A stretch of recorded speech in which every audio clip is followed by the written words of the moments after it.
Welcome to Politicos media viewers. ప్రస్తుతం ఆంధ్రప్రదేశ్లోకి మొంతా తుఫాన్ దూసుకొస్తుంది.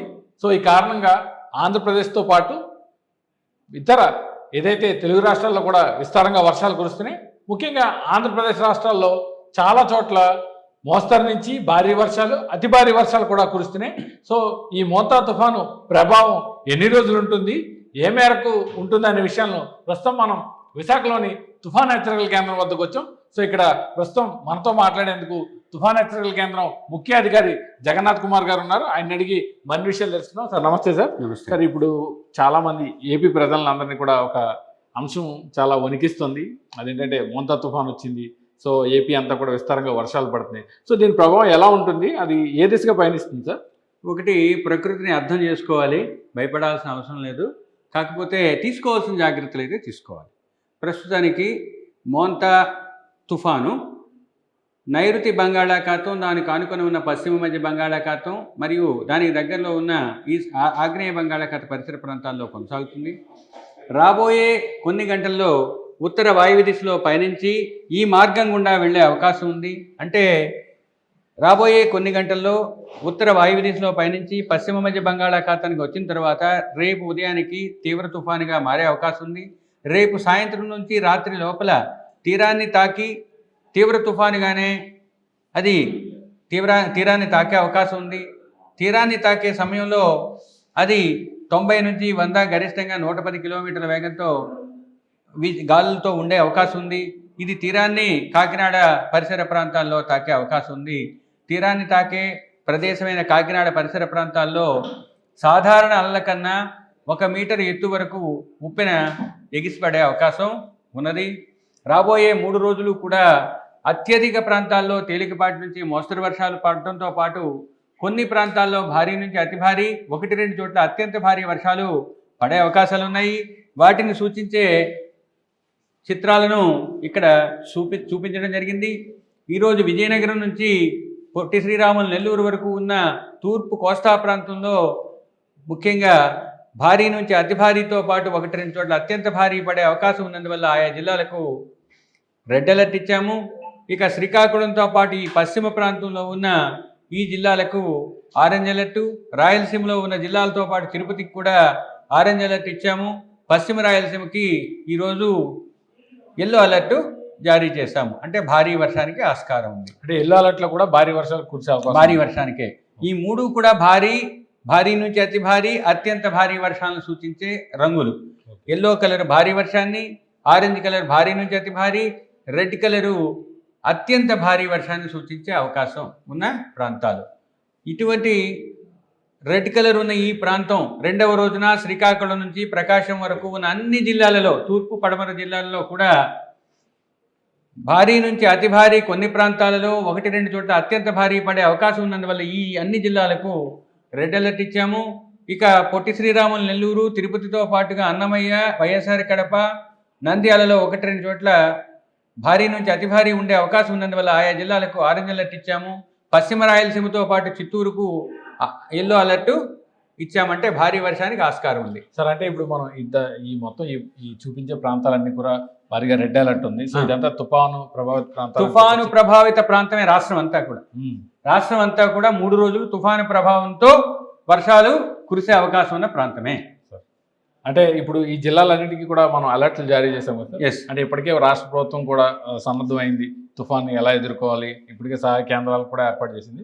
So మీరు ప్రభుత్వానికి ఏ విధమైన సూచనలు సలహాలు చేస్తున్నారు? ప్రభుత్వానికి ముఖ్యంగా తుఫానుకు సంబంధించి 3 రకాలైన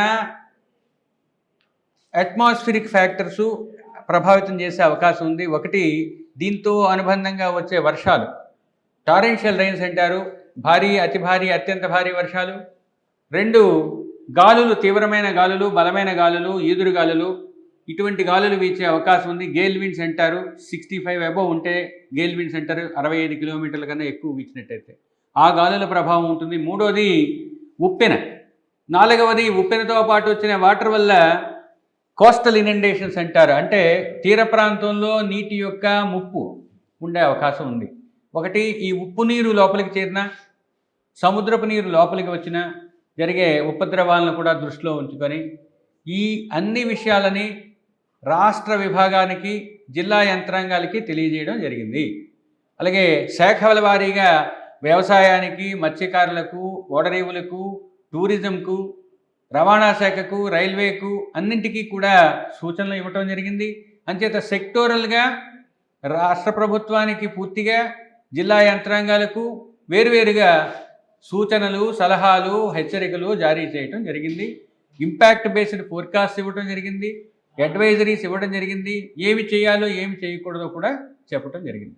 సార్, మీరు చెప్పినట్టుగా 28వ తారీఖు తుఫాను ప్రభావం ఉంటుందని చెప్తున్నారు.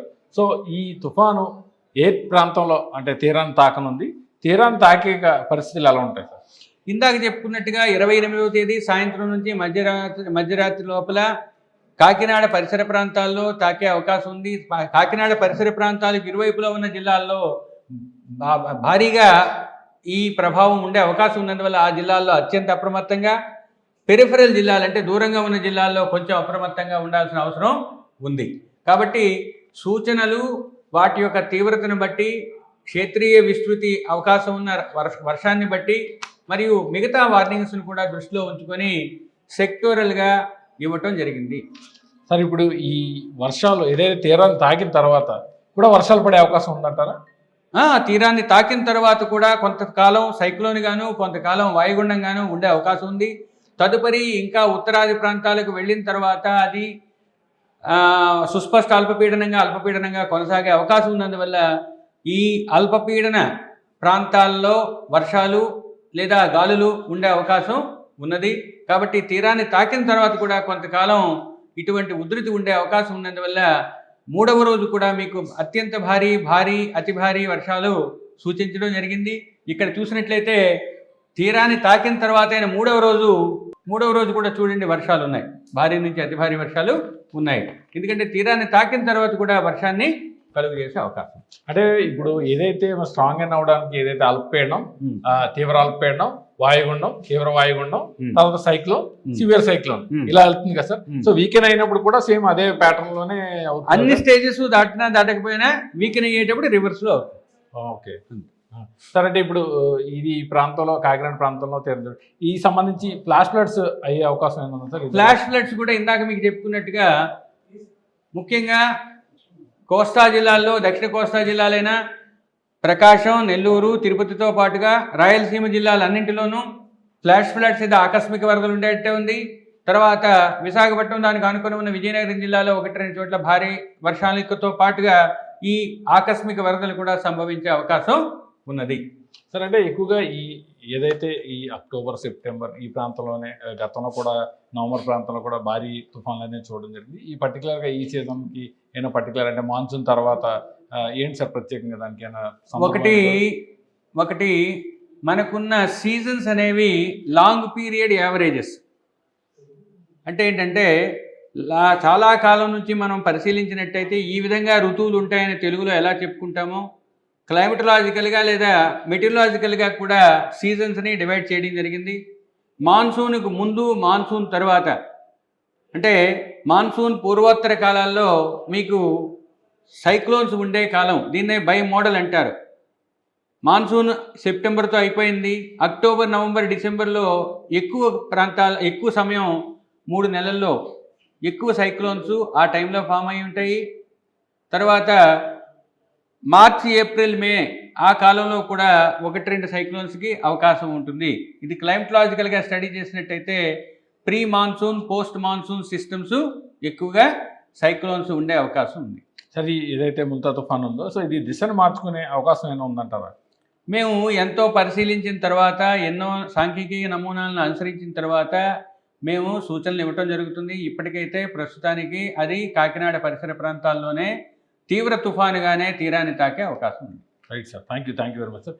ఏదైతే ఈ ముంతా తుఫాన్ ఉందో అది మచిలీపట్నం అలాగే కళింగపట్నం మధ్య తీరంలోని కాకినాడ ప్రాంతంలో తీరాన్ని తాకే అవకాశం ఉందని వాతావరణ శాఖ అధికారులు సూచిస్తున్నారు. సో ఈ మేరకు ఇప్పటికే రాష్ట్రం అంతా కూడా హై అలర్ట్ నెలకొన్న నేపథ్యంలో అన్ని జిల్లాల కలెక్టర్లు కూడా ప్రత్యేక దీనిపై, ఈ తుఫాను ప్రభావంపై ప్రత్యేకంగా సమీక్షలు అవి నిర్వహిస్తూ ఉన్నారు. ఇప్పటికే లోతట్టు ప్రాంతాల్లో ఉన్నటువంటి ప్రజలందరినీ కూడా సురక్షిత ప్రాంతాలకు తరలించేందుకు శిబిరాలను కూడా ఏర్పాటు చేశారు. సో రాష్ట్ర ప్రభుత్వం కూడా ప్రత్యేకంగా ఈ తుఫాన్పై ప్రత్యేక దృష్టి సారిస్తూ ఎప్పటికప్పుడు అప్డేట్స్ అన్ని తెలుసుకుంటున్న పరిస్థితి అయితే ఉంది. అయితే 3 రోజుల పాటు, రానున్న 3 రోజుల పాటు ఈ మంతా తుఫాన్ ఎఫెక్ట్ ఖచ్చితంగా ఏపీలోని అన్ని జిల్లాల్లో ఉంటుందని వాతావరణ శాఖ అధికారులు సూచిస్తున్నారు. ముఖ్యంగా కోనసీమ జిల్లాలో దీని ప్రభావం హెవీ రెయిన్స్ వచ్చే నేపథ్యంలో ఆ ప్రాంత ప్రజలంతా కూడా అప్రమత్తంగా ఉండాలని సూచిస్తున్నారు. ఇది వెదర్ తాజా అప్డేట్. కెమెరామెన్ ముఖేష్తో కిరణ్, పొలిటికోస్, విశాఖ నుంచి.